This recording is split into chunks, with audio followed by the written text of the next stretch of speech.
My financial situation, the family situation, leaving the job and doing an MBA was not an option for me. The industry has seen a lot of very fast growth in the past few years, especially after COVID. A lot of the growth that you are seeing is that coming from the growth of the company and or the growth of the industry.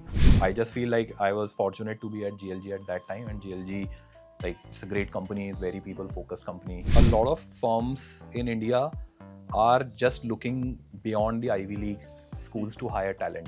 My approach has always been to sort of make sure that I am constantly aligned on what my long-term vision is. Hello everyone, welcome to the podcast with Geeks for Geeks. Here we will be discussing about the career transitions and insights from many reputed guests. And today with us is Pramil. So he is currently director at Bain Company, and he is having more than 20 years of experience under his belt. And he will be sharing with us some really nice insights and interesting experiences that he has gone through in the past years. So Pramil, we will start with a small introduction from your end. And let's start with your college days and how did you decided to get into this professional journey, and what were the initial thoughts that were occurring in your mind at that time? So I am from Gwalior, and I completed my graduation from Gwalior. Gwalior is not a very developed city. So most of the employment is still continues to be more around tourism and own businesses that people have. I wanted to explore and also sort of develop the experience of working in more professional organizations. So as I completed my graduation, the obvious step for me was to come to Delhi because it's closer. The college days were not sort of I don't have a lot of very specific memories of my college days because the education in the college was probably not similar to what we have in DU and some of these other colleges. So it was more focused on classes and exams and assessments, but not a lot of friends or travels and those kind of things. So it was sort of still limited. Plus, I was still at home, so I used to sort of stay at my home with my parents, not in a hostel. Okay. So it was quite limited in that sense. Okay, so this was, I think, around 2000s, the start of 2000s. Yes. Okay, great. Then you joined Wipro, Wipro BPO. Yeah. So you joined Wipro BPO, then you switched into Gerson Lehrman. Yeah. So joining a BPO and then shifting towards a MNC, totally shifting your a professional journey. Yeah. So how you got into Wipro BPO, and Yeah. what was basically your learnings that you took from there, and how did you decided to think that now it's a step for me to look out for the other opportunities? Yeah. So Wipro BPO, as the name suggests, was a BPO. At the time that I graduated, that industry, BPO industry, was actually quite booming in India. It had just started a few years ago, and there were a lot of new players which were setting up. We had started while the IT industry had already existed, but we had started sort of the outsourcing of a lot of back office applications from developed countries like US and Europe to India, which was leading to a lot of increase in demand of these services in India. So as I sort of came to Delhi and I was exploring options, Wipro was already a good brand, and I gave a walk-in interview. Fortunately, I got the offer. For me, at that time, it was more about trying and testing and seeing if it works out or not. But because it was a good brand, they had good people practices. The business was growing, so I continued there for about 5 years. I started as at a very lower level of sort of for a international laptop and PC manufacturer. So it was an account for Dell computers that we had. So my role was primarily to sort of support the technical troubleshooting for clients who used to call into Dell. and I had no exposure to computers before I got into that role. I did not have one at my home. I did not have one in college. So it was a good learning. I mean, getting exposure to work on laptops, computers, and then also sort of understanding the technical part of it. But right from the beginning, I think my interest was more around leading people and managing people. So I continued my focus to gain experience and sort of move quickly to those leadership roles. So as I started, I think within a year I moved out of calling and I became what we used to call as a level two support person, where I was not doing calls but I was supporting a team with their technical queries. And then in another 6 months, 6 to 8 months, I got promoted to team leader. That's when I was given an independent team to manage. And then I continued from there in sort of growing the team and growing in Wipro. I worked there for 5 years. I think it was a great experience for multiple reasons. Number one, I think the BPO culture is very different from, let's say, like a Bain culture that I work in today. So, I was also into Genpact in around 2019. So I worked in Genpact for the, Samsung's product. Right. So I kind of can relate to that. That's great. It's, workings in a normal corporate and a BPO is very different. You will develop a lot of skill sets that you can utilize. So I think one of the key skill sets that I developed during my time at Wipro BPO was just the comfort to interact with sort of global people. Before that, I had no exposure to sort of interacting with someone in US or even meeting someone and talking to them. But continuously sort of working in that environment, talking to a lot of people from US who were calling, that gave me a lot of exposure to sort of interacting with global stakeholders, which I really feel helped me a lot when I made my first switch from Wipro BPO to Gersel and Group. And I still remember, like, after my first year of review, performance review at Gersel and Group, my supervisor at that time, she actually told me that she was surprised that I could confidently communicate with the global stakeholders at Gersel and Group also on different projects, which she felt like was very good for and gave her a lot of comfort. And when I reflected back on it, I realized, like, for the at least most part of those 5 years, I mean, I was talking to a lot of US-based stakeholders.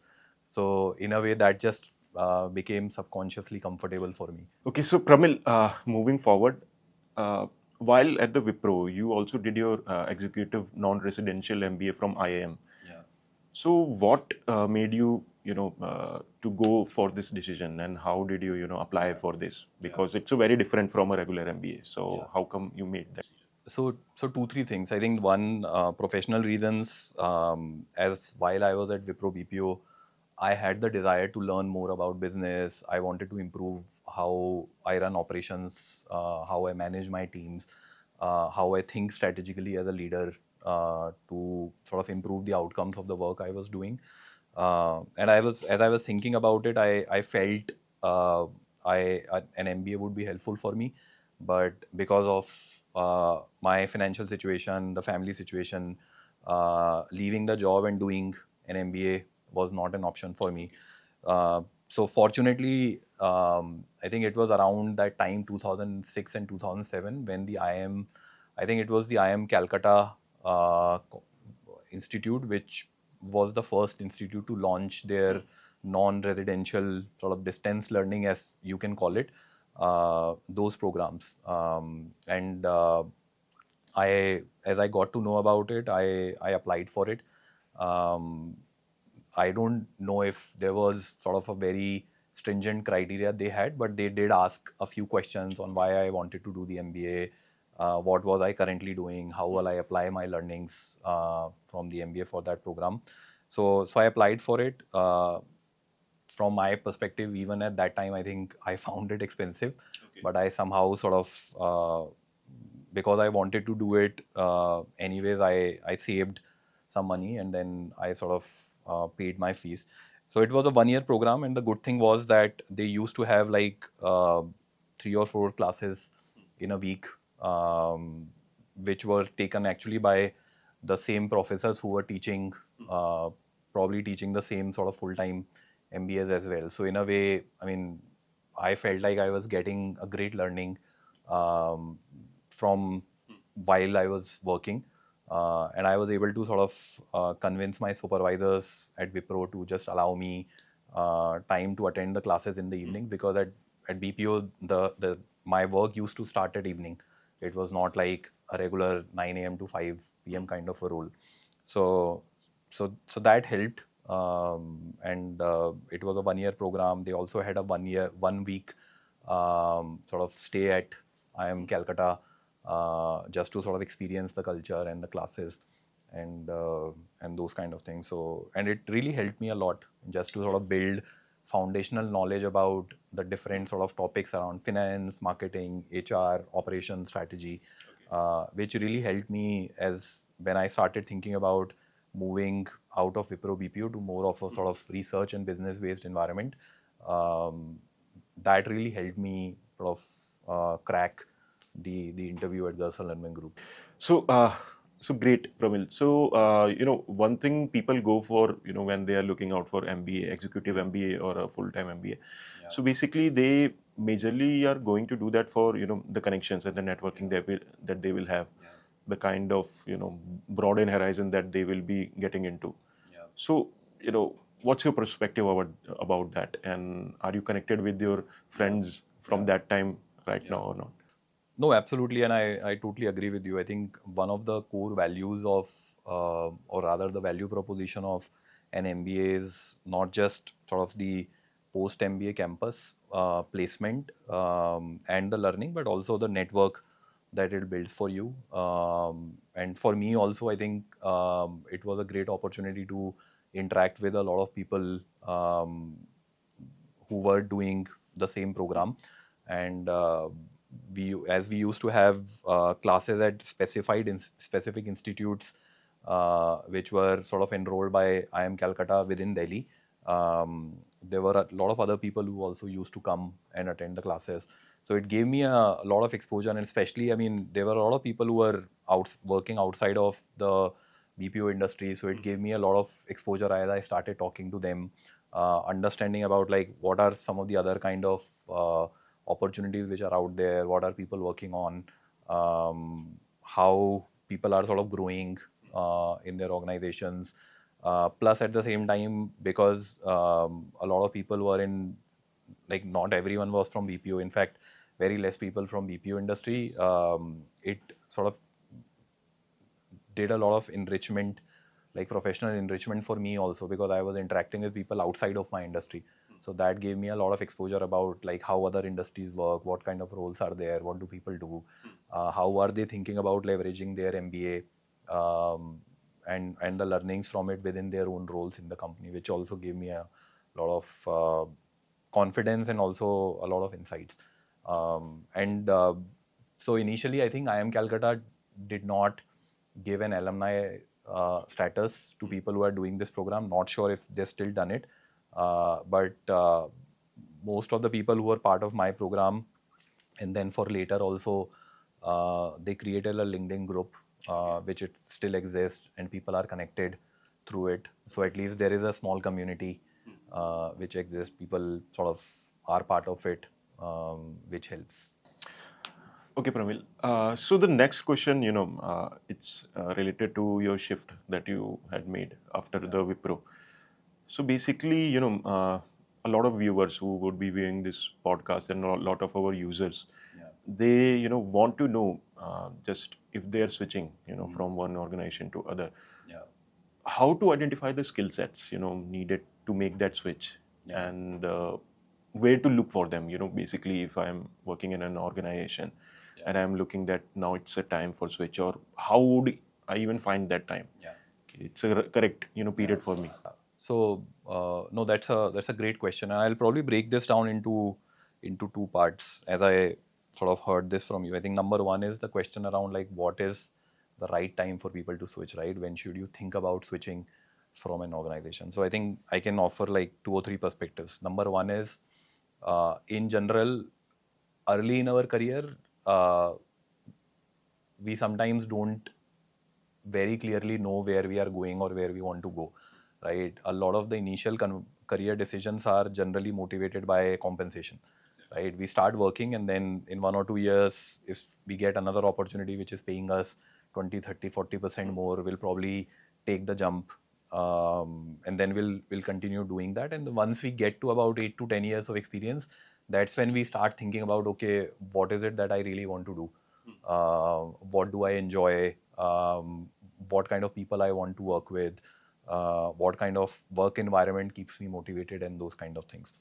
However, if we start thinking about it early, then it actually gives us more runway to start doing what we enjoy, start doing it with people we enjoy working with, and also sort of continue to focus on the kind of skill set that we want to build, and we can start doing that early, right? So I think one thing is to very clearly think as much as we can, which is sometimes difficult in the day-to-day work for us, but as much as possible, it's really identifying what do we really enjoy doing, which is sort of, if even if you reflect on what you are doing currently, or where you are working currently, you should be able to identify, okay, out of the 10 things that I have done in the past week or month in my current organization, there were these 2 3 moments where I really felt like, which made me happy, and it made me happy, not because of like what I was doing or the recognition part of it, but because I was just enjoying the task and what I was doing, right? And the more you'll do that thinking, even if you do this once a month, in a year you will have 12 sort of reflections and 12 data points, which will very clearly tell you what you should focus on, right? That's number one. Number two, I think, is reflecting on where you are working, and every industry and every company generally is at a stage in terms of their growth maturity, right? Let's say if we take example of the educational technology industry, right? The industry has seen a lot of very fast growth in the past few years, especially after COVID, right? And then within the educational technology industry, there are some companies which have grown faster than the overall industry rate. Now, if you are in that industry, then you will sort of continue to keep that push, right? And that's something that we call as tailwinds, right? That it is basically like when you are on a cycle, if there is wind behind you, then you'll need to put in less effort, but you'll still move forward faster, right? So that, I think, is also important to understand, that a lot of the growth that you are seeing is that coming from the growth of the company or the growth of the industry. And once you start realizing that that growth is slowing, either for the industry or for the company, then what do you want to do, right? Because every industry, every company goes through a maturity cycle. So once they mature, then they'll probably not keep growing at the same rate at which they were growing when they were small. There is a saturation. Exactly. So it's important to identify if the company that you are working for or the industry you are working for is getting to that saturation, and that sort of helps you define whether you want to make the switch. I think the third point is around the fact that whether some of the other factors are important for you, right? For example, if you're working in an organization where you are not getting promoted for XYZ reason, right? Or your compensation is not increasing, right? Or the work environment is something which you feel does not work for you because it does not align with your values. So that also is another consideration which you should sort of think about, whether you want to make the switch or not. Because ultimately the goal of making the switch is for you to be at a better place from multiple angles, right? It could be financial, it could be your sort of physical, mental health, it could also be relationships. So that, I think, is part one probably of your question, which is that when should you think about the switch. Then I think the second question you had was about how should you identify the skills, right? So there could be two situations, right, when you want to make a switch. Situation number one could be that you're making the switch in the same industry. If you're making the switch in the same industry, then it's probably not a lot of change for you, because you are then taking what you already learned and you will go and apply it to another company. In my example, I was moving from BPO to a core sort of research based firm, and it required a complete sort of shift in skill set for me. Um, so what worked for me was somehow, I think, that investment I made in my 1 year MBA, and because I did that well, and I was also sort of generally um, I like reading about business and those kind of things. So while I was at VPO, I was already doing that. Somehow it helped me develop a perspective that when I started giving my interviews for Gersalman Group, I could assure them that I understand what needs to be done and I will be able to do a good job. That being said, I still remember when I, applied for the role. I did not just stop at applying for the role at Gerson Learning Group. I think I applied for it through so it was not like someone reached out to me. I actually applied on my own for that role through Naukri. And it had sort of the contact detail of the recruiter listed there. So after I applied, I sent the recruiter an email with my CV, and I told her about sort of my experience and my IIM MBA and some of those kind of things. The recruiter sent my profile, and the first response from Gerson Learning Group was a no. Okay. Because it was for the obvious reason that it's a research firm and this person is coming from a BPO. We don't think there will be a skill set match. Okay. The recruiter came back and told me, and I pushed the recruiter again. I told her that, see, these are some of the things that I have done. I have also sort of continued to enhance my skill set. I am doing this 1 year MBA program from IIM, which has improved my skill set around business. And can you at least ask them to interview me? I think the IIM sort of brand helped probably. So somehow that investment of time and money was ultimately justified, and the Gersalman Group leadership team sort of agreed to at least interview me. When I got the opportunity for to interview with them, I think I had 3 local rounds of interview. One was with one of the senior managers who was going to be my immediate supervisor. The other one was with, again, I think one of the senior managers in the HR team. And then final round was with one of the vice president who was the office head for Gersalman Group, Gurgaon. I think all my interviews probably happened on the same day. And as I kept moving through the interviews, I think my confidence continued to improve.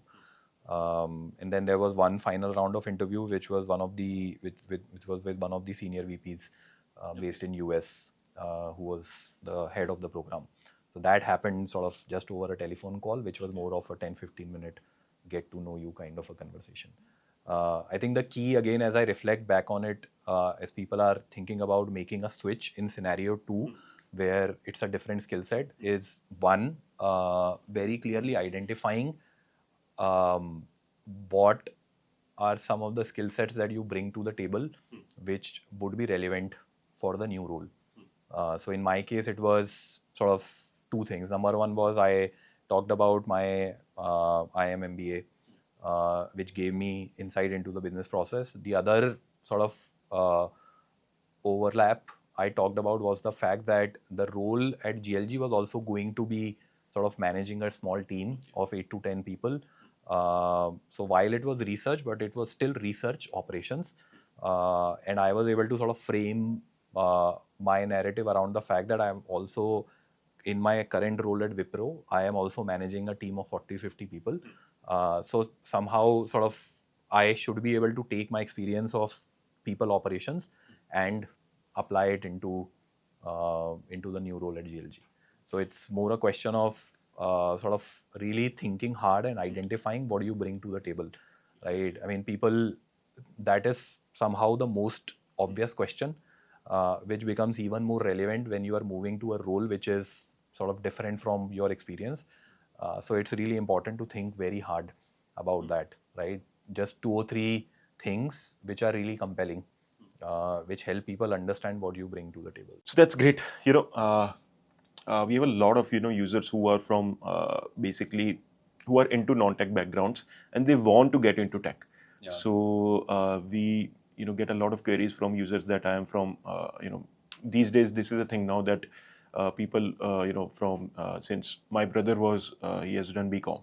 Yeah. And then he has done MBA and he is currently working in Havels right now. Yeah. So he told me that I just want to learn coding one day, Yeah. and that out of curiosity that everybody is learning it, I should be also learning it.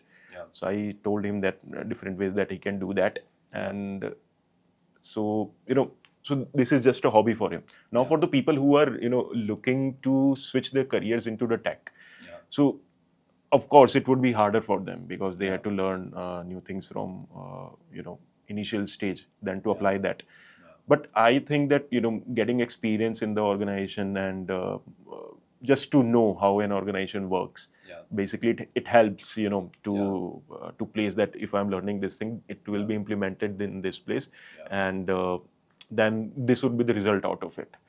Yeah. So I think that helps, and of course if you're an organization, there is also a networking kind of a thing. Yeah. That you will be connected with other people. Yeah. And since also working in a BPO, it's a totally different skill sets. Working in a BPO, you work a lot. In BPO there is a lot of work, and the team, the kind of problems that BPO faces is very unique to them. Escalations and everything, the client and everything. So you learn a lot from a BPO, and definitely if you can project that in the right direction and talk with the person, like you were interviewing at GLG.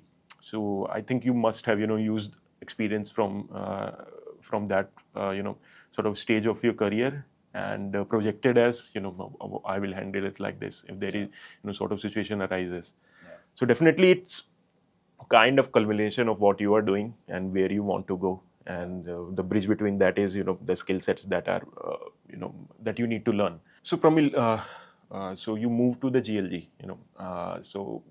you shifted professionally and into a totally different environment. Yeah. So while you made the change for a professional growth, how were the things at your personal level? What were you doing at that time? I started at GLG in April 2018. April 2008. And I had it by that time. I think I completed 5 years at Wipro BPO.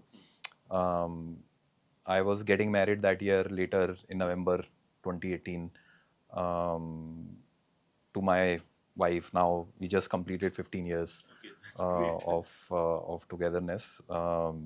So I think on a personal level, while sort of the shift to GLG was something I wanted more from a learning and business and moving into sort of more sort of closer to business and research. But then also personally, I think one of the very big reason was also to move out of the BPO industry, primarily for sort of, I didn't want to be in a sort of shift-based environment.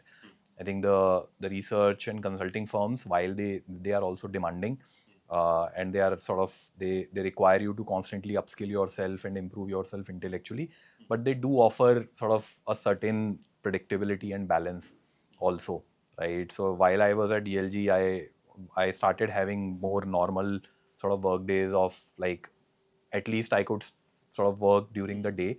I continued to work hard at GLG also. So I was, while the official timing was 9:30 to 6:30, I used to get in by 9:30, and I always used to sort of try to work till 8:30, and especially also because I think I always felt coming from BPO that I had this imposter syndrome about being at GLG. That, I mean, do I really belong here? That's a lot of people that they go through this.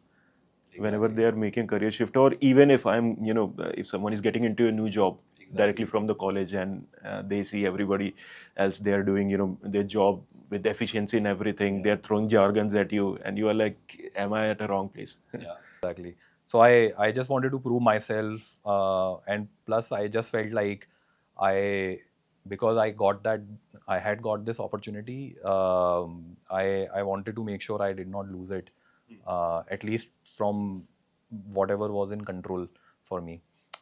Thankfully, my supervisor at GLG was an amazing leader. She also had like a banking experience, and after doing sort of frontline banking for a few years, she joined GLG in the financial services team, and she used to lead the other team as well. And she was a great mentor and coach for me. I think she did a lot of coaching for me on how to manage people in a more professional way, which was probably missing in that BPO environment because it was heavily focused on delivery. The people operations part was probably not as much prominent in BPO. So she coached me a lot on that. She coached me a lot about sort of the importance of doing quality work, the importance of sort of communication, taking initiative, and those kind of things. And because I was working hard, I think she was also willing to make that investment. And I think the other important message for which I want to give to sort of all the young audience that you have who are starting their career is just be open to feedback. If you understand that feedback is a gift, irrespective of where it is coming from, if you can sort of suppress your ego and see what is it that you can learn from a feedback that you're getting, especially from your supervisors and seniors and mentors and coaches, that can sort of significantly accelerate your career. So because I was good at taking feedback, also because I wanted to learn and improve, she was also willing to sort of give me feedback very candidly, tell me what was not working, what should I do differently, which helped me. So I stayed at GLG for 3 years, and again, I think those 3 years were incredibly enriching for me professionally. Got the opportunity to work directly with a lot of sort of senior stakeholders in the consulting research kind of environment, and during sort of my and then I think my supervisor sort of left as she moved cities, and then there was another person who was a leader within the local office at that time, started leading our team. So I started reporting to him and was another sort of fantastic, inspirational person, gave me a lot of autonomy on my work, provided a lot of coaching and mentoring, and then also sort of opened the doors for me for other opportunities. So as I left GLG in February 2013, Okay. 2011, sorry. And as I was leaving GLG, I was already sort of exploring an opportunity, which was basically moving to their frontline team, which actually was a great recognition for sort of the hard work that I had done, because I started with a knowledge management role there, leading a research operations, compliance, and knowledge management team.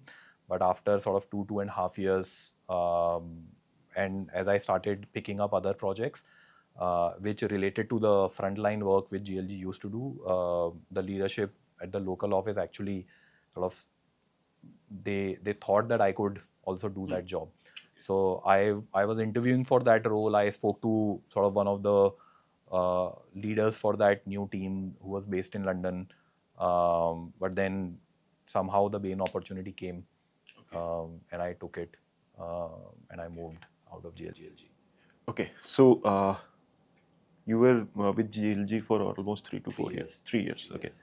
And you joined in 2008, 2008, I 2009. joined in 2008.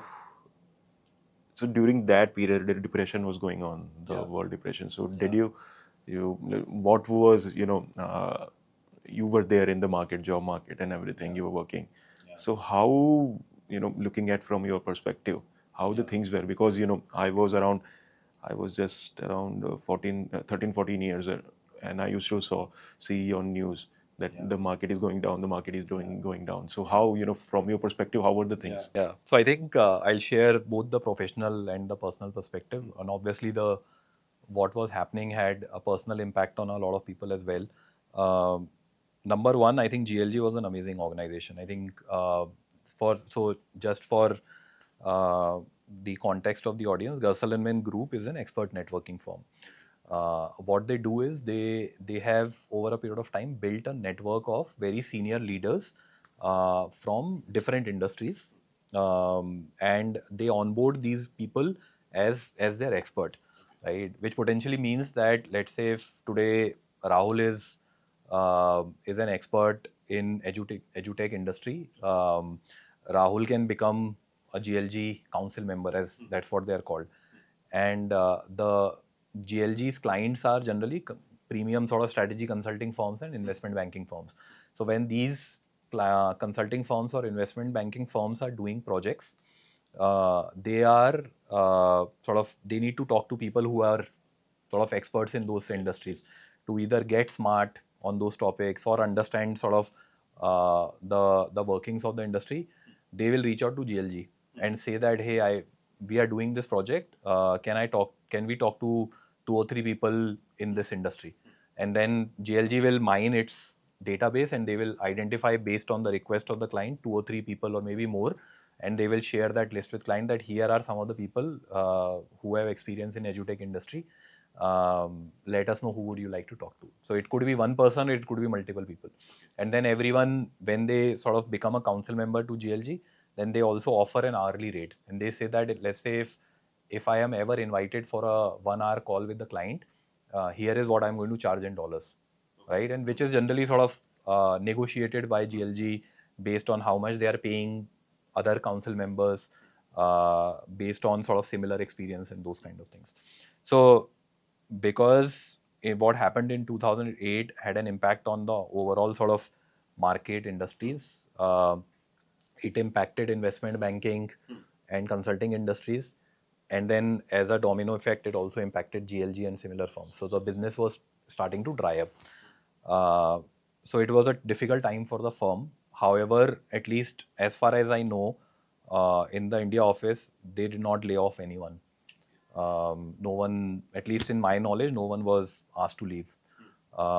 They did not. We had our annual reviews and performance appraisals used to happen in December. We got our full bonuses. They did not cut down on anyone's bonus. I also remember, like, I got a decent hike, which I was not expecting, right? So from that perspective, I think I just feel like I was fortunate to be at GLG at that time, and GLG, like, it's a great company, very people-focused company. So I think they really sort of cared for the people at that time.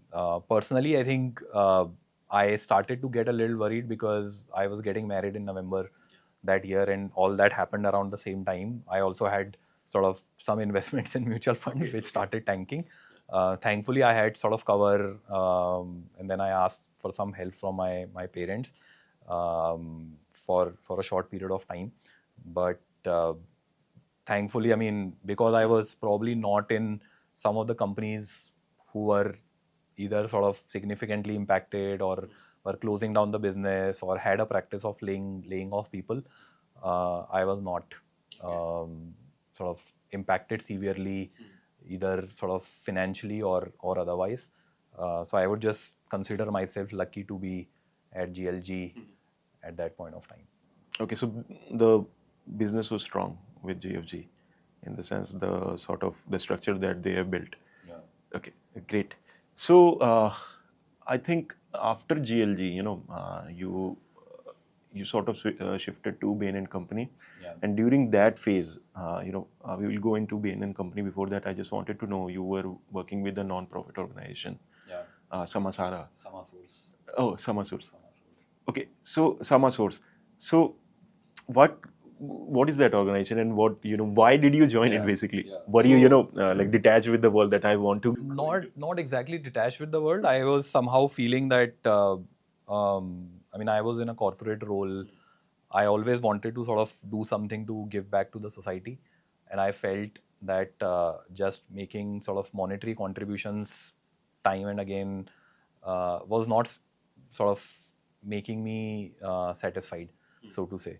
So I was trying to explore some sort of non-profit opportunities where I could contribute with some value-added work, which could also sort of make a contribution. So I came across Samasource. I think they were doing at that point of time they were doing sort of work in educating, not educating, but they were basically in the business of creating short-term work opportunities for underprivileged people. So they had a network, let's say in Africa and a lot of similar kind of countries, and their founder was, I think she was a Harvard MBA pass out. I think her name was Leela Jinnah or something. Unfortunately, she died very young to cancer a few years ago. But she started this, and I read about it somewhere. So I reached out to her directly, and the Samasource sort of I sent them an email and I asked them like I want to contribute. So they actually sort of just gave me a few tasks, and it was like a pure non-profit work. I think I did it for a few years maybe or something like that. So, I was going through LinkedIn, and while talking to you initially,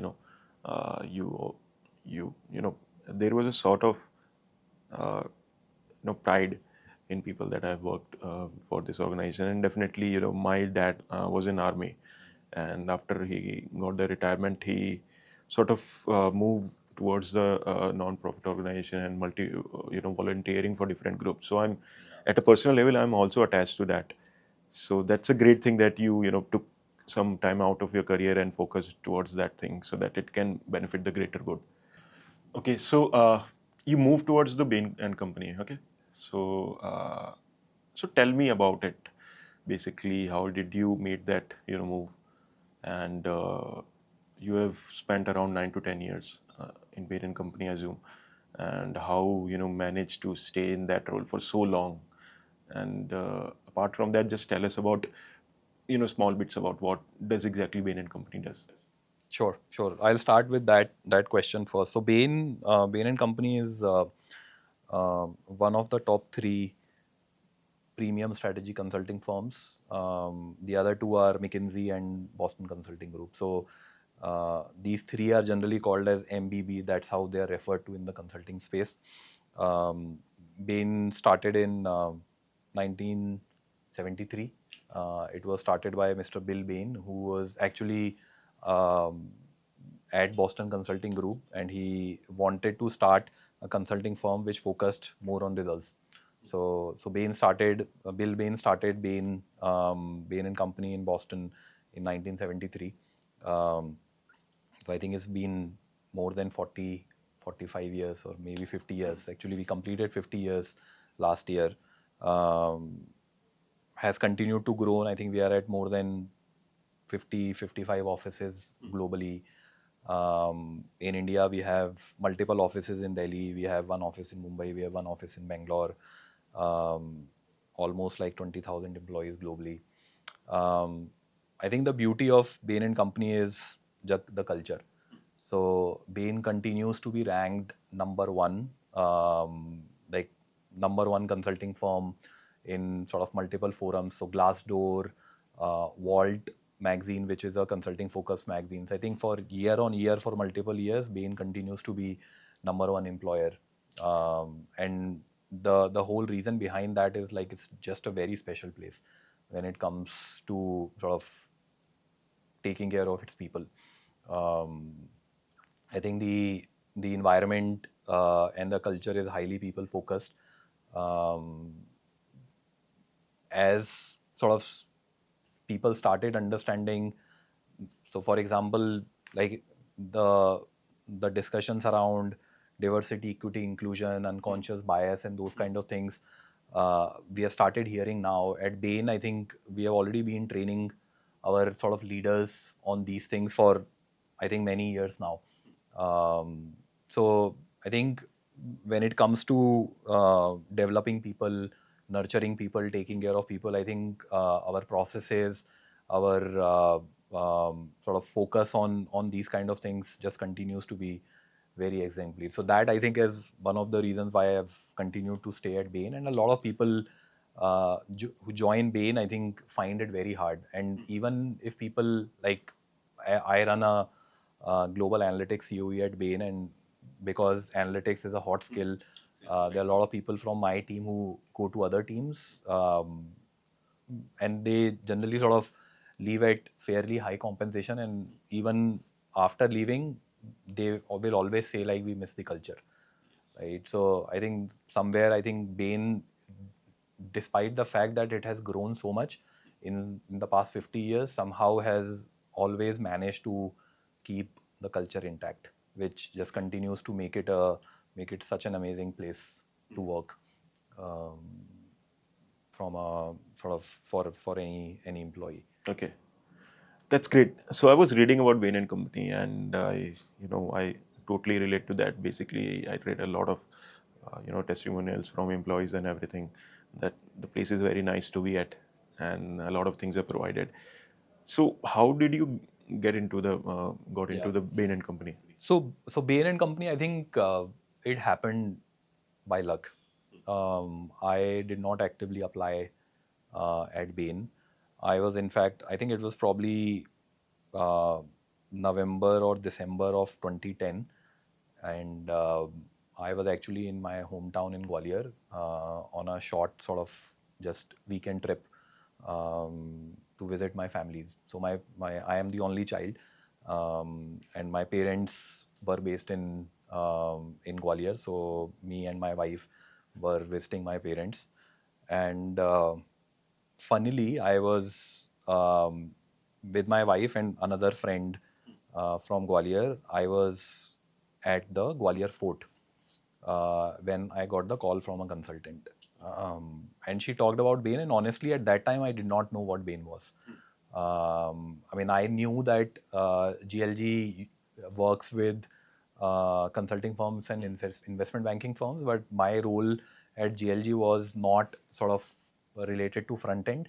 So I did not have a lot of exposure to like who these companies are. So I did not know about Bain. The consultant called and said that, I mean, there is an opportunity at Bain and Company. It's a consulting firm, and it's related to sort of the knowledge management team. And it was actually going to be an individual contributor role. And I was already sort of a manager at GLG at that time. But I said, I mean, no harm in discussing. So after I came back, she took my CV and then she scheduled an interview, which I think happened probably in December, only after I came back from Gwalior. And the office was actually very close to where I used to work at GLG, within that cyber city area. And I went there, and I remember the meeting room had probably about 15-20 people. So they were doing like a mass hiring day for for the knowledge management team, which was growing. So I was invited for the senior specialist role, and then there was also hiring which was happening for the 2 level below associate level. And I found like one of my colleagues from GLG from another team there as well. So we looked at each other and we smiled at each other, and sort of unconsciously agreed that no one is going to go back to GLG and talk about where we went and who we saw. But on that day, I think I had 1, 2, 3 round of interviews. I had an imposter syndrome. So just to tell you a story, I mean, when I was there was another person who's probably working at EY in a more sort of front end kind of a role, had come for the interview, very sort of immaculately dressed, wearing a blazer and everything, was carrying the laptop, the work laptop, and was also sort of working on the side. At GLG, I did not have a laptop. I had a desk computer. So I had taken a leave, and I was like, there's no way I am going to make it. Also because I realized by that time I had done research about Bain. So I sort of realized like it's a consulting firm and one of the top consulting firms. I felt like with these kind of people, I have no chance. But somehow I think at GLG, I had continued to sort of read more about business, learn more about business. I think Coursera had started by then. So I had signed up for a few sort of business foundation related courses or general industry related courses at Coursera. So I had developed a perspective. And because I was also sort of leading a knowledge management team at GLG, and the role was about knowledge management, I think after the first or the second round of interviews, I was able to sort of crack that. Although in the second round of interview, I met one of our sort of team managers who was from a different team. Later, I think he started leading our team as well. And he's been very famous for his sort of guesstimate questions. So sort of amazingly smart person, very good with numbers, very sharp. IIT FMS. And he sort of, I had first round of interview with the person who was leading the knowledge management team, which I think I cleared. So I went to the second round of interview. So this person gave me like a market sizing exercise, and I had never done a market sizing exercise in my life before, because obviously I did not go to a full-time 2-year MBA, or I had not sort of applied for any sort of research kind of a role. So, can you just briefly explain what is market sizing? So I think it's generally sort of a lot of guesstimate kind of questions which are given in interviews, specifically for research and consulting kind of a role, where it could be as simple as that, okay, if we are currently here in sector 136 Noida, and there is a barista across the road, can you estimate what will be the monthly sales of the store? So the key is that how are you going to think about that sort of as a problem? How will you identify what variables sort of make up the sales for the store? How are those variables impacted on a daily basis? And then how will you sort of build the equation to calculate the revenue, right? So he kept on giving me sort of clues, and he kept on asking, okay, tell me more, but there was no way I was able to solve it. And I was like, I mean, okay, that's it. But somehow, probably initially at that point of time, or for the knowledge management role, market sizing, success in the market sizing interview is probably not a big criteria. I probably met other criterias. So I was again shortlisted, and then I met our office head at that point of time for the sort of local office where I was supposed to work. And somehow that interview went well as well. She actually, I mean, I think at that time we were part of what we called as the Bain Capability Center office in India. We had about like 100 people. So she actually came out of her cabin. She sort of came to leave me up to the area where everyone was sitting, and then she showed me around the office, and she told me like, these are the number of people we have, and those kind of things, which gave me confidence that okay, at least I've cleared her round if she has come out to sort of accompany me till reception. And then I think I had 3 more round of interviews globally. So there were probably like 6 to 7 rounds I had for this role at Bain. Okay, that's great. So, a thing, that I want to share with our user is that not every time when you are looking out for a job, you will get a job. Sometimes they will get to you and they will talk with you. And I don't think you were having a mindset to switch from GLG at that time. Not exactly. Yeah, so it can come to you. The opportunities can also come to you. Okay, now, so moving ahead, you have spent around 9 to 10 years in Bain & Company right now. And so you have seen, from starting from Wipro till now Bain & Company and spending a lot of time there. Yeah. So you have seen quite a lot of changes, in terms of the fresher workforce and sort of the future workforce. What kind of expectations you are having from future workforce and inclusion of everything, including work from homes, hybrid workforce, and kind of changes in technological aspects like into introduction of AI.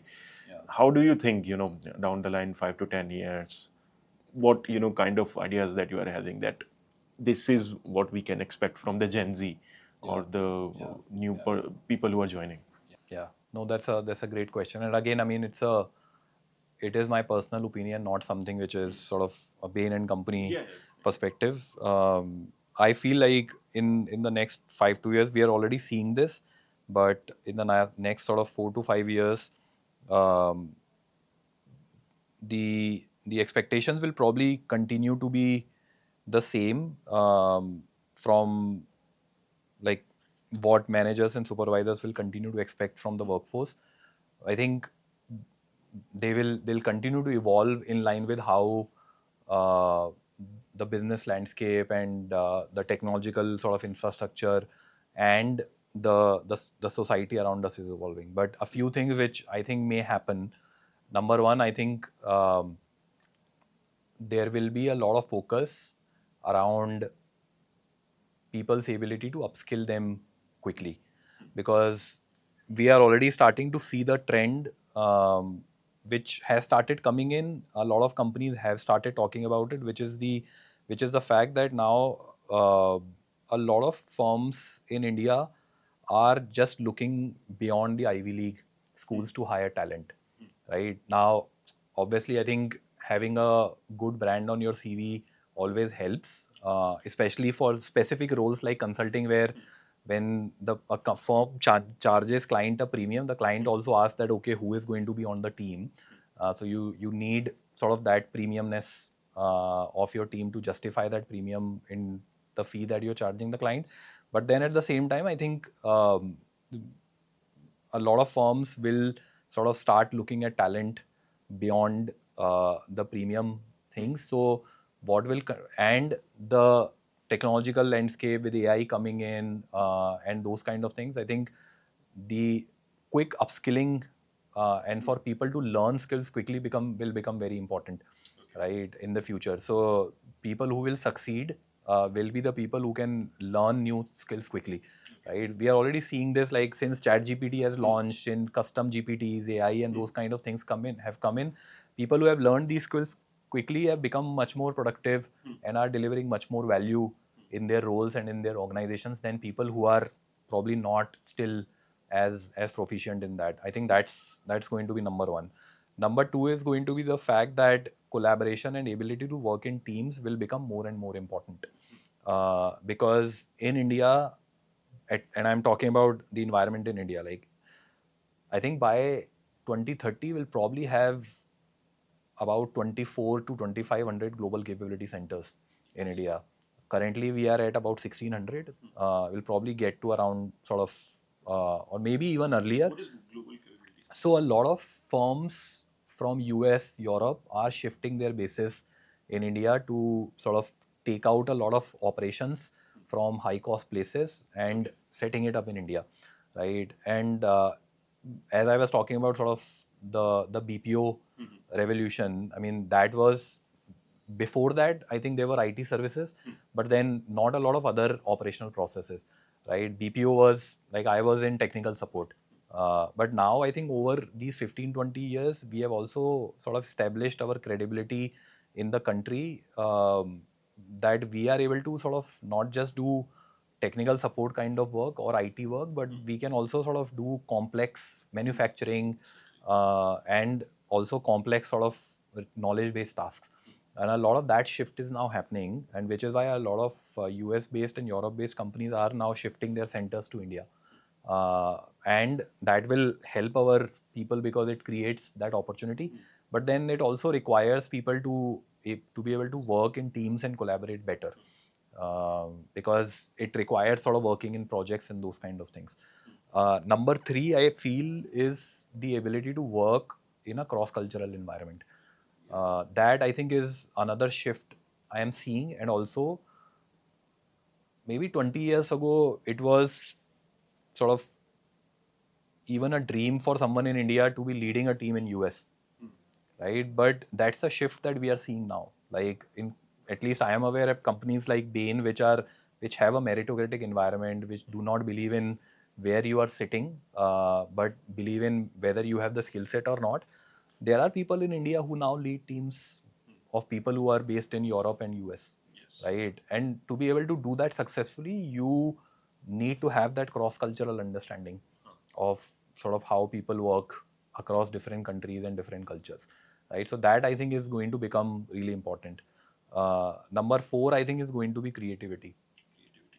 And when I say creativity, it's not like being able to create a painting, right? It's basically your ability to sort of think innovatively about what you are doing about a problem, and develop a solution around it. Because as things become easier, lives become easier, being able to work becomes easier, uh, we will also continue to see new and newer problems, new challenges, right? So we should be able to solve these challenges innovatively and creatively. So in my view, I think these are the 3-4 things which people who are entering the workforce today and people who will enter the workforce in 4 to 5 years now should really focus on. Okay. That's great. Thanks for the insights. And with us at Geeks for Geeks also are, we have, as a user base, our talent pool is around of 21 to 21 million users currently registered on our platform, and almost 45% of them are freshers and are in the college right now, first to fourth year, and looking out for the opportunity. So this will really help them. So they should be problem solvers, creative. They should have a creative attitude, and they should quickly upskill themselves. The recent technical shifts that are happening, the new skill sets that are being demanded from them. So they should learn a lot, and always have that attitude that if a change is required, then you should adapt according to that. Cross-cultural, sort of having that attitude with you would also help. So there are 4 or 5 things, as Pramil has told us. So you should focus on that if you are preparing for the jobs in upcoming years. And apart from that, Pramil, these 20 years for you have been a long, this is a long period.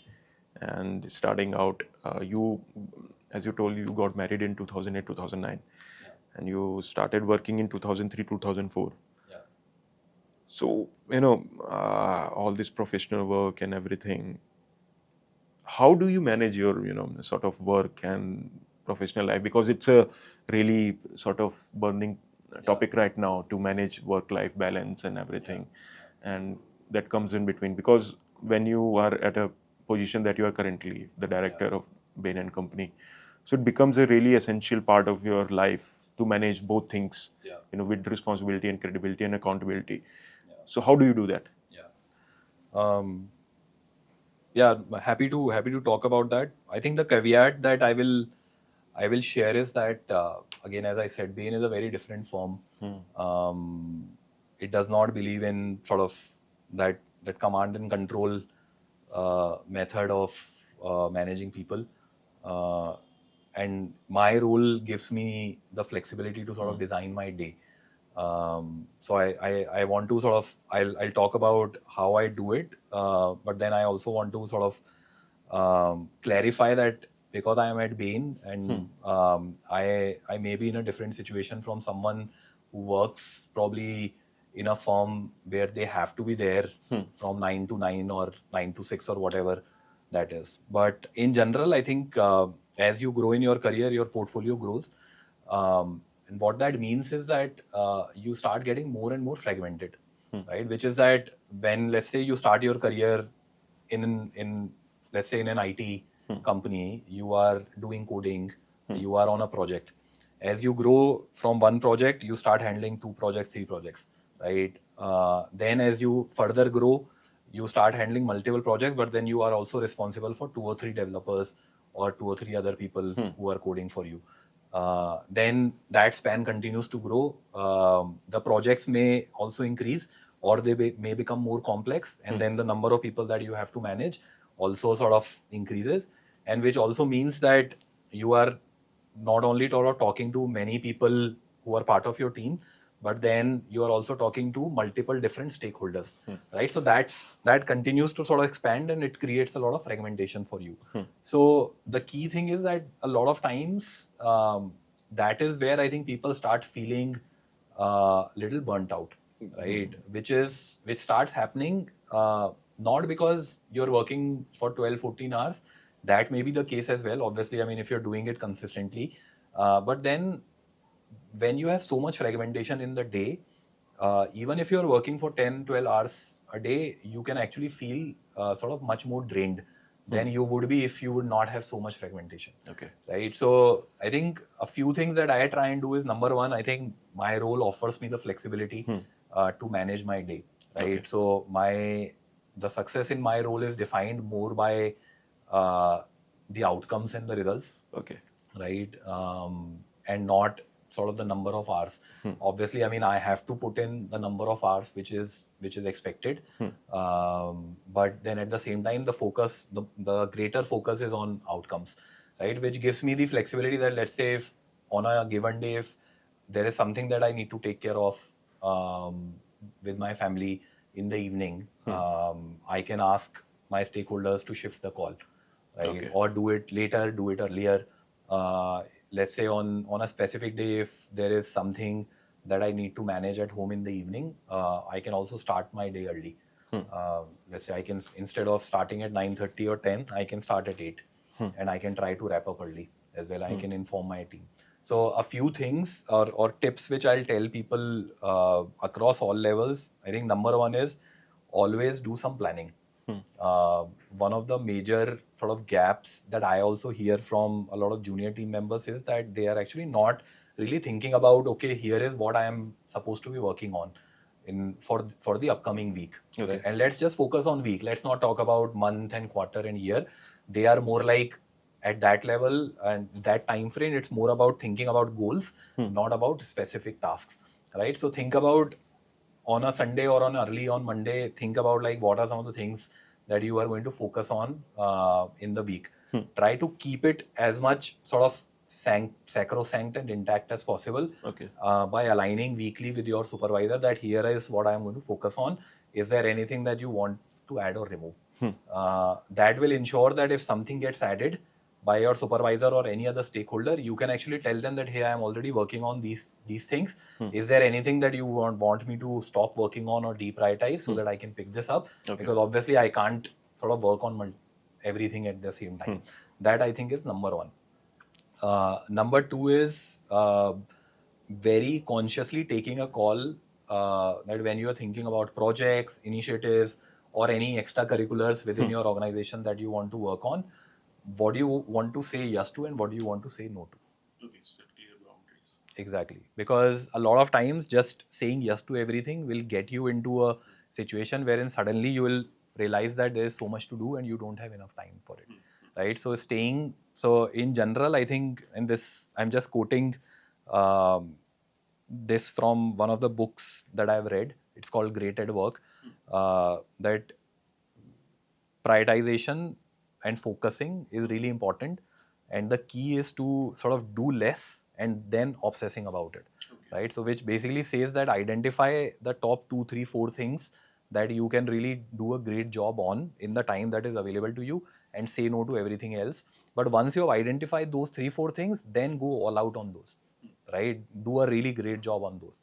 So that sort of helps you in sort of keeping your energy, doesn't make you sort of drained out. And then finally, number 3, I feel like all of us in general outside of work have some interest. Keep your interest alive. If you don't have, then cultivate something, right? A lot of times, and again, this is not, people should not take it otherwise. But a lot of times when I interview junior team members, I ask them, what is your hobby? And they say watching Netflix. Now, watching Netflix is not a hobby. You are just consuming content, right? A hobby is something where your mind is productively engaged, and it is creating something, right? And it is also sort of stimulating your own mind. Watching content, unless you are writing a summary of it or a note of it or doing something, is not really a hobby, right? So let's just agree that watching Netflix or any OTT for that matter is entertainment. Yeah. Let's not call it a hobby, right? So my third guidance is cultivate a hobby. Learn a skill. Exactly. Because when you have a hobby that you can pursue actively on your sort of time off or weekends, it actually energizes you, right? And when it energizes you, then you have the energy to push through things that you have to work on. That's a great advice. So basically, I was thinking to follow that. And for our audiences also, as Pramil has told us that you need to first set clear boundaries. You know what exactly your work and what exactly is not your work. And apart from that, cultivate a skill, cultivate hobbies, cultivate skills, because that is going to help you. If you are into entertainment, if you are looking to, if you are thinking that Netflix is your thing, if you think that is a hobby, that is not a hobby. Basically, it's just for the entertainment purpose. Learn something new. It will help you. And if you are at initial, state of your career, and if you are working and you want to spend some time, learn something creative. Just invest your time in that, and eventually it will come out good to you. And after that, Pramil, a lot of young audiences would be watching. As you know, as the director of Bain and Company, and apart from that, having multiple experiences with you, what do you look for a guy or a girl if that person is joining a company and they are freshers or relatively new to the business? What do you exactly look when you hire that? I think 2-3 things at high level. Number one is coachability. So as I mentioned, like one of the key skills we should develop um, professionally is to be able to take feedback well. And when I am interviewing people, that sort of skill set is something, or rather that quality is something which I am looking at, right? Which is that, are you someone who would be able to take feedback? Because when you start a new role, when you join a new organization, there will be a lot to learn. You're not going to be perfect. But if you come with a mindset that I am perfect and I don't need to improve anything, then that just becomes tricky, right? It's also sort of that concept around the fixed mindset and the growth mindset, right? That people may have sort of read or heard about. So in general, I mean, we at Bain, we have always called that coachability. But now I think because there is literature out there, I'll say like I'll look for people with a fixed mind, with a growth mindset, people who are sort of open to feedback, people who are sort of willing to learn new skills, and they are investing in sort of that skill set. That's number one. Number two, I think after coachability is obviously the desire to learn. And are you someone who is constantly trying to learn so that they can add more value versus someone who has a fixed mindset that I already sort of know what is there to learn. That's number two.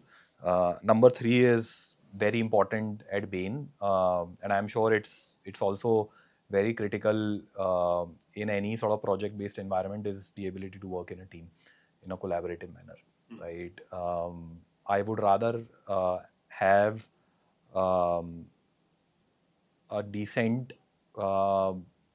sort of team player in my team than sort of an extraordinarily smart person who can't work in a team.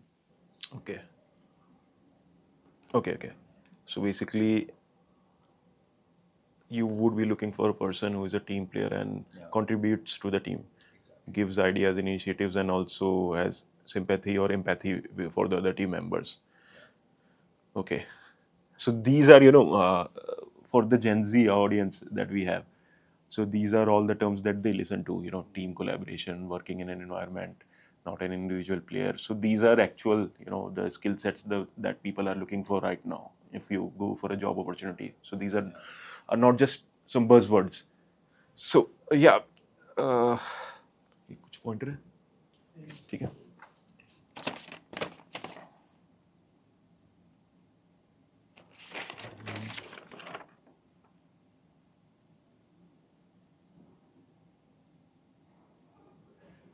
Okay.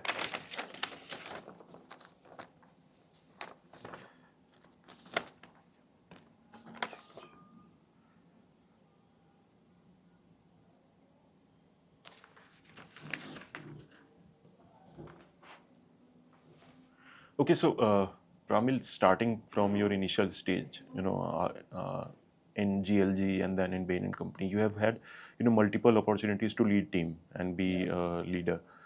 So what do you think is important for a leader and for the future leaders who are looking out for growth and for the new opportunities?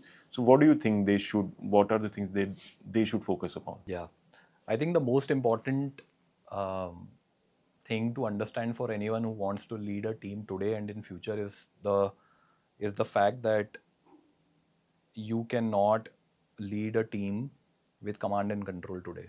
I think that we are way past that time.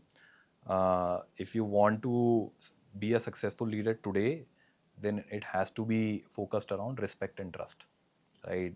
Which potentially means that when you have people in your team, are you sort of treating them as an individual? Are you treating them respectfully? Do you value their opinions? Do you provide them the autonomy to work sort of by being able to sort of voice their opinions, give their ideas, and not micromanaging them? Are you there for them as a mentor and a coach versus sort of always questioning their modus operandi and those kind of things? So I think this is something which is going to become more and more important for people to become successful leaders, right? And part of that is also driven by how our society is changing. See, 20 years ago or more than 20 years ago, as we sort of think about that Maslow's hierarchy, like when I started work, the only thing that was important for me was to get a job and become sort of financially stable, because that would have defined my life in future, right? But I mean, as my son will enter the workforce, I have probably solved for some of those problems already for him. So for him now, purpose, what he's doing, who is he working with, the environment and the culture, those things start becoming more important, right? So it's really important for leaders to understand that if they are not changing the way they manage and lead teams, it's going to be very difficult for them to sort of scale the team successfully and also build an inclusive culture where people feel sort of comfortable, people feel energized, people feel sort of motivated to be part of that team and to be able to sort of do a great job. That's great. So if you are an aspiring leader or looking to start up your organization or get into a organization at a senior level, so what just Pramil has told you and me, you should focus on that and learn to be empathetic and respect your team members. So Pramil, taking inspiration from your experiences, talking about the long-term vision and short-term goals. So how do you balance them? Looking at your professional journey, how do you balance your long-term vision, for a longer period of duration and for a short-term immediate goals? How do you look at them? Yeah. No, that's a great question. I think, see, in general, I try to do it, and all of us should sort of strive to do that, which is basically that our short-term goals should be an enabler to our long-term vision and thinking, right? And that is sort of that's ideally how it should work. But unfortunately, it doesn't always work that ways. I mean, we have a vision for something and we want to do things in a certain manner, but it doesn't always sort of work out in that ways. And we encounter challenges. I think my approach has always been to sort of make sure that I am constantly aligned on what my long-term vision is. I don't forget it, and that becomes sort of the guiding light for me to sort of think about what my short-term goals should be, right? So let's say if my goal is to become a leader which can manage large teams, in terms of sort of spans, in terms of the complexity of the projects, then the short-term goal should be to sort of keep doing things which help me sort of build that experience, right? So I think in a way, the more we clearly can articulate what our long-term vision is, the easier it becomes to then sort of break them down into short-term goals. And then the short-term goals keep becoming your sort of staircase, so to say, for your sort of long-term vision in that sense. Okay, that's great. And so, Pramil, a lot of people that are connected with us and our users and candidates, who are with us. So basically, in today's, sort of times, talking about failures and rejections, they face a lot of rejections from being, applying for a job, starting a business, and everything, looking from that perspective. So how would you, if you can give some advices on how to deal with failures and rejections, be it as a job interview, be it organization that you are working in, things didn't go, how you thought it to be, how one deals with it. Yeah. No, again, that's a great question, and I think rejections are something all of us go through, right? Whether it's relationships, whether it is career, whether it's someone starting a new firm or doing a startup, and going out for investment. Um, I think rejections are generally sort of a part of life, and at times I think it does sort of make a dent into our confidence. The key thing is to always sort of staying resilient and also sort of looking at things from a growth mindset perspective, right? And what happens is that when you have a growth mindset, you take rejections and setbacks as sort of one, opportunities to learn and improve, and number two is you only take them as a temporary setback and not like a reflection on your own skill set.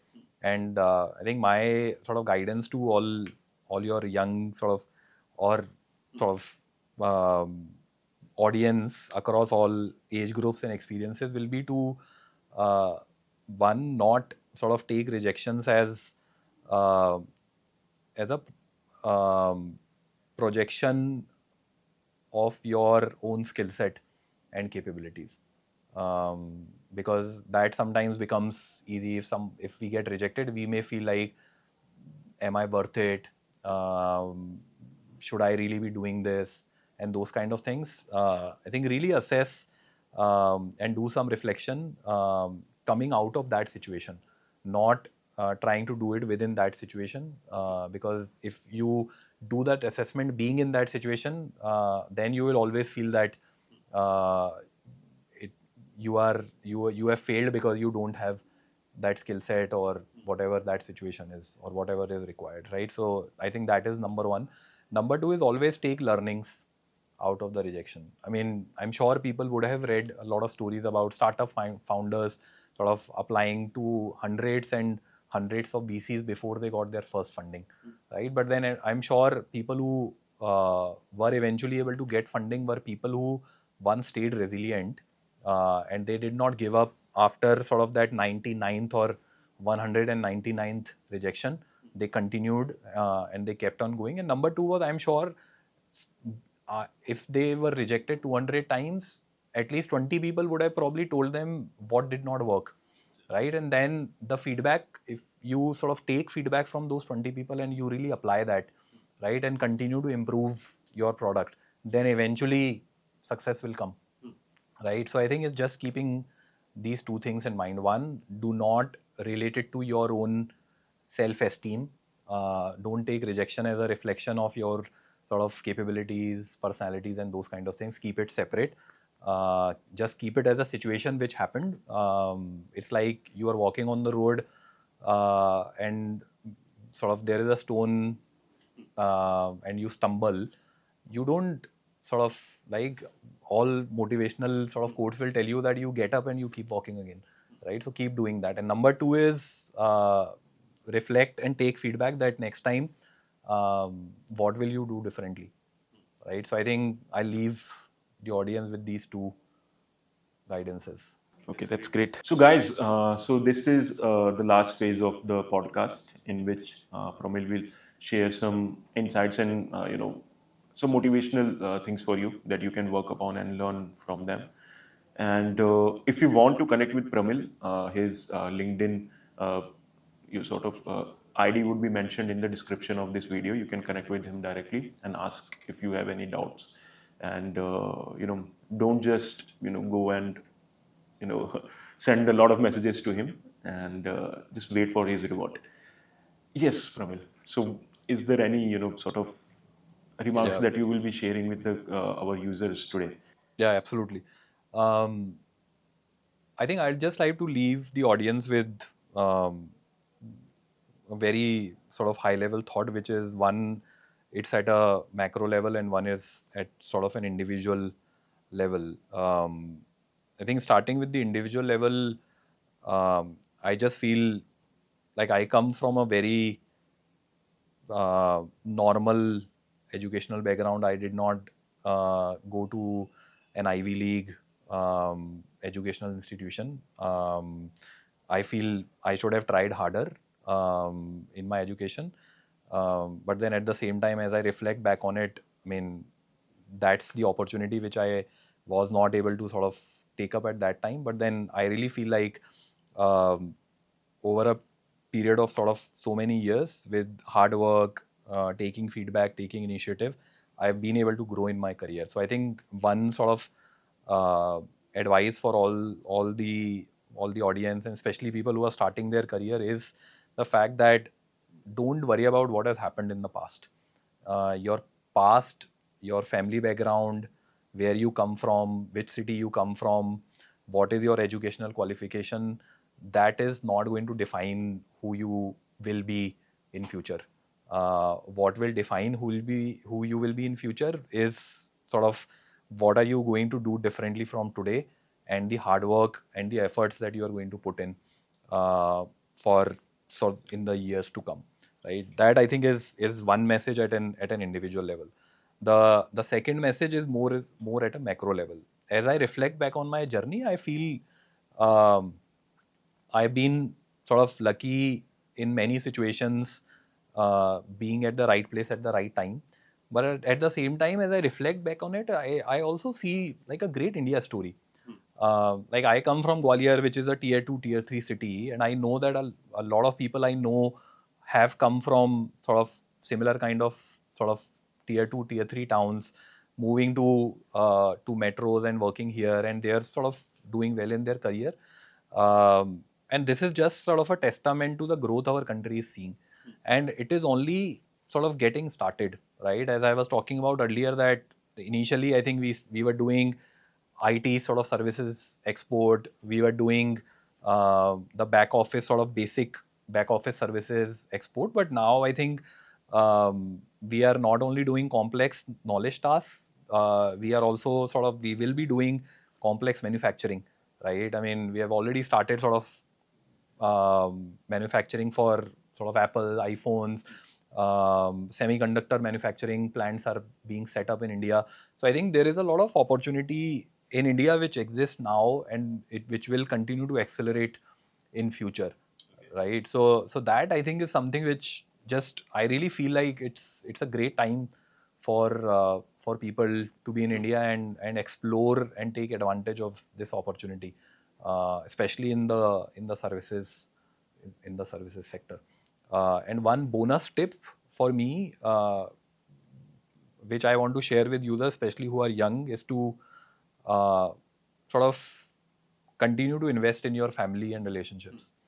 Um, I realized it maybe after sort of 8 to 10 years of working, but I don't sort of forget that lesson, and that's what I want to tell everyone, that value your parents. If you get married, value your spouse.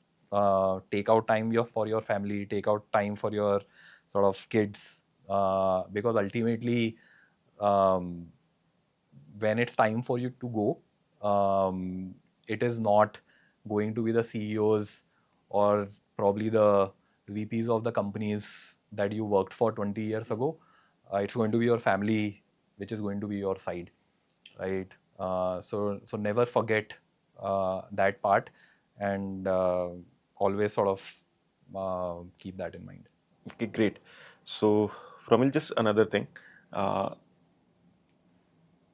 if you can go back in time, in 2003, 2004, when you're starting out, what two things you would tell yourself?